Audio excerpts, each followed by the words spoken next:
আসসালামু আলাইকুম ভিউয়ার্স, আপনারা সবাই কেমন আছেন? অবশ্যই ভালো আছেন। আলহামদুলিল্লাহ আমিও ভালো আছি।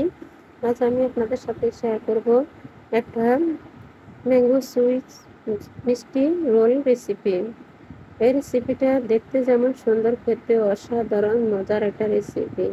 বা আম, দুধ এবং নারিকেল দিয়ে একটা মিষ্টি রেসিপি। এইটা দোকানের চেয়েও অনেক দুর্দান্ত মজার পিওর একটা মিষ্টি রেসিপি। দোকানে বানানো হয় কালার দিয়ে, আমরা কিন্তু পিওর আম এবং কোকোনাট বা নারিকেল দিয়ে বানিয়ে নিব। তবে চ্যানেলের সাথে থাকুন, ইনশাল্লাহ আপনাদের ভালো লাগবে। আমগুলাকে এখানে আমি 4টা আম ধুয়ে পরিষ্কার করে নিয়ে নিলাম, সেই আমগুলাকে কেটে নিচ্ছি। আপনারা যেভাবে পারেন সেভাবে কেটে নেবেন, ছুরি দিয়ে যে কাটতে হবে এমন কোনো কথা নেই।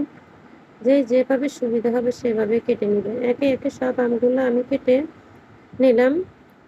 এর সাথে দিয়ে দিলাম, আমি এখন ব্লেন্ড করে নেব নারিকেল। এগুলা আমি তাজা নারিকেলগুলা উপরের চামড়াটা ছিলে ফেলে দিয়ে শক্ত অংশটা ছোট ছোট করে কেটে এখন ব্লেন্ডারে ব্লেন্ড করে নিচ্ছি। এটা একবারে মিক্স করে ব্লেন্ড করে নিতে হবে। তবে আমি তাজা নারিকেল দিয়ে করছি, আপনারা চাইলে কিন্তু এখানে কোকোনাট পাউডারও ব্যবহার করতে পারেন। যার হাতের কাছে যেমন থাকে সেভাবে বানিয়ে নিতে পারেন। তবে কিন্তু তাজা নারিকেল দিয়ে তাজা এবং আম দিয়ে যদি করা হয়, এর স্বাদ কিন্তু আপনি কখনো ভুলতে পারবেন না। এর স্বাদটা হবে দুর্দান্ত একটা মজার রেসিপি। এখন আমগুলা ব্লেন্ড করে নিয়ে নিলাম। আমের মধ্যে যাতে কোনো প্রকার দানাদার না থাকে সেভাবে কিন্তু ব্লেন্ড করে নিতে হবে। এখন আমি চিনি দিয়ে পাউডার বানিয়ে নিব বা সুগার পাউডার বানিয়ে নিব।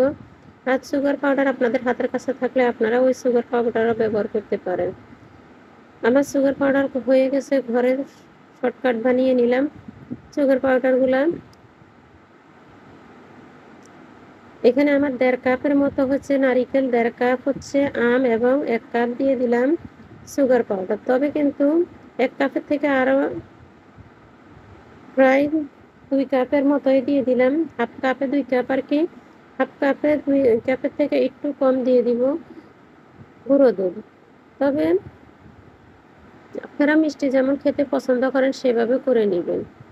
আর এখানে দুধের পরিমাণটা একটু বেশি লাগবে, তার কারণ হচ্ছে এখানে যদি কোকোনাট ড্রাই পাউডার ব্যবহার করা হতো তাহলে কিন্তু আমের পানিগুলা তাড়াতাড়ি টেনে যেত। এখানে কিন্তু আমি তাজা নারিকেল ব্যবহার করেছি। তবে লাগলে আরও একটু গুঁড়ো দুধ ব্যবহার করতে পারেন, অসুবিধা নেই। যে মিষ্টির মাঝখানের অংশটা দিব সেই অংশের জন্য আমি এখানে কাঠবাদাম এবং কাজু বাদাম নিয়ে নিলাম। তার সাথে দিয়ে দিলাম চিনি, 1.5 কাপের মতো চিনি দিয়ে দিলাম। 1.5 কাপ, এটা হাফ কাপের। দিয়ে দিলাম গুঁড়ো দুধ। গুঁড়ো দুধ আমি এখানে 1 কাপ ব্যবহার করেছি। আপনারা চাইলে আরও একটু বাড়িয়ে কমিয়ে নিতে পারেন, কোনো অসুবিধা হবে না। লেয়ারটা যদি মোটা হয় খুবই ভালো লাগবে। আমি বাদাম এবং গুঁড়ো দুধ একাত্রে কিন্তু চিনি একাত্রে পাউডার বানিয়ে নিলাম। এগুলো কিন্তু একটা মিক্সিং বলে ঢেলে রেখে দিচ্ছি। এখন কিন্তু চুলার প্রিপারেশনে চলে যাব। আমগুলা বসিয়ে দিব চুলাতে। আমগুলা জাল করে নেওয়ার পালা। তবে আমগুলা জাল করে নেওয়ার সময় কিন্তু খেয়াল রাখতে হবে, ঘন হাতে নাড়াচাড়া করতে হবে। আর যদি ফুটে আসে তাহলে একটা ঢাকনা দিয়ে কিন্তু ঢেকে এগুলো নাড়াচাড়া করে নেবেন। আমি মিডিয়াম টু লো আঁচে রেখে কিন্তু এই আমগুলা জাল করে নেব। জাল করতে হয়তো একটু সময় লাগতে পারে, কিন্তু বেশি আঁচ বাড়ানো যাবে না। আঁচ বাড়ালে কিন্তু পোড়া লেগে যেতে পারে। এদিকে সতর্ক থাকতে হবে। আর যদি দুধের মিশ্রণের কোনো প্রকার দলা পেকে থাকে, এটাকে ভালো করে দলাগুলা ভেঙে দিতে হবে। দেখুন আমি ঘন হাতে নাড়াচাড়া করে এটা 10 থেকে 15 মিনিটের মধ্যেই কিন্তু আমার এটা জাল করা হয়ে যাবে। স্বাদটাকে ব্যালেন্স করার জন্য সামান্য পরিমাণ লবণ দিয়ে দিলাম। দেখুন 10 মিনিট পরে কিন্তু আমার আমের কালারটা চেঞ্জ হয়ে গেছে। চিনির যে একটা ক্রামিন আছে, সেই ক্রামিনের কারণে আমের কালারটা অন্যরকম একটা চেঞ্জ হয়ে গেছে। আমার মনে হচ্ছে গুঁড়ার দুধটা আরও একটু দিলে ফ্লেভারটা আরও ভালো লাগবে, খেতেও মজা হবে। তাই আমি আরও হাফ কাপের মতো গুঁড়া দুধ ব্যবহার করলাম। এখন দিয়ে দিলাম 2 টেবিল চামচ ঘি। ঘিটা দেওয়ার কারণ হচ্ছে খেতে ফ্লেভারটা ভালো লাগবে, তার কারণ। আর আরেকটা টিপস হচ্ছে এটা কিন্তু ঘিটা ব্যবহার করলে তাড়াতাড়ি কড়াই থেকে এই আমের মিশ্রণটা উঠে আসবে এবং তাড়াতাড়ি টেনে যাবে। আপনারা ঘিটা ব্যবহার করতে চেষ্টা করবেন, আর হাতের কাছে না থাকলে কোনো অসুবিধা নেই, তবে ঘিটা দিলে কিন্তু খুবই ভালো হবে। দেখুন অনেকগুলা আমের মিশ্রণের থেকে অনেক কমে গেছে শুকিয়ে। এখন কিন্তু যে আমরা আটা ময়দার ডো বানিয়ে থাকি সেরকম একটা ডো বানিয়ে নিব, একবারে শক্ত না একবারে নরমও না। এটা আমি দেখাতে ভুলে গেছি, হাতে নিলে যাতে একটা গোলাকার লাড্ডুর মতো হয়ে যায় সেভাবে কিন্তু আপনারা করে নেবেন। যদি লাড্ডুর আকারে না হয় তাহলে কিন্তু আবারও কিছু সময় জাল করে নিয়ে কিন্তু এটা লাড্ডুর মতো করে শক্ত করে নিতে হবে। এখন গুঁড়া দুধ, বাদাম এবং চিনির ওইগুলোকে আমি 2 টেবিল চামচ লিকুইড দুধ দিয়ে গুলে নিয়েছি। আর লিকুইড দুধ হাতের কাছে না থাকলেও অসুবিধা নাই, কিন্তু পানি দিয়েও গুলে নিতে পারেন।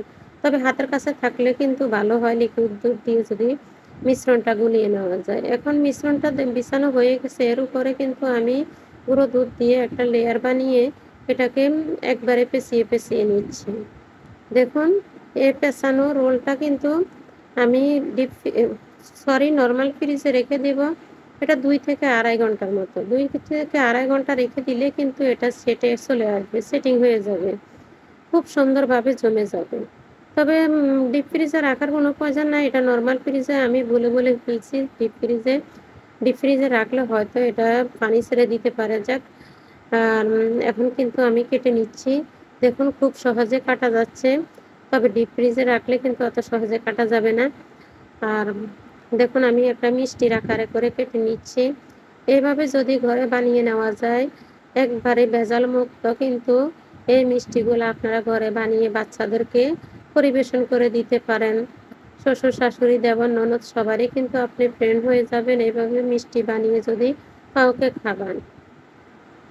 মিষ্টি দেখে বুঝতে পারছেন কতটা পারফেক্ট হয়েছে মিষ্টিটা। আর খাওয়ার কথা বলবো না, আপনারা খেয়ে রেসিপিটা কিন্তু আমাকে কমেন্টে জানাবেন। তবে আপনারা ভালো থাকবেন দোয়া করি সবার জন্য। আল্লাহ সবাইকে ভালো রাখুক এটাই কামনা করি। সুস্থ থাকুন। তবে এখানে বিদায়, আল্লাহ হাফেজ। অন্য কোনো ভিডিওর জন্য অপেক্ষা থাকবেন। ইনশাআল্লাহ আমিও চেষ্টা করব নিত্য নতুন ভিডিও দেওয়ার জন্য। আল্লাহ হাফেজ।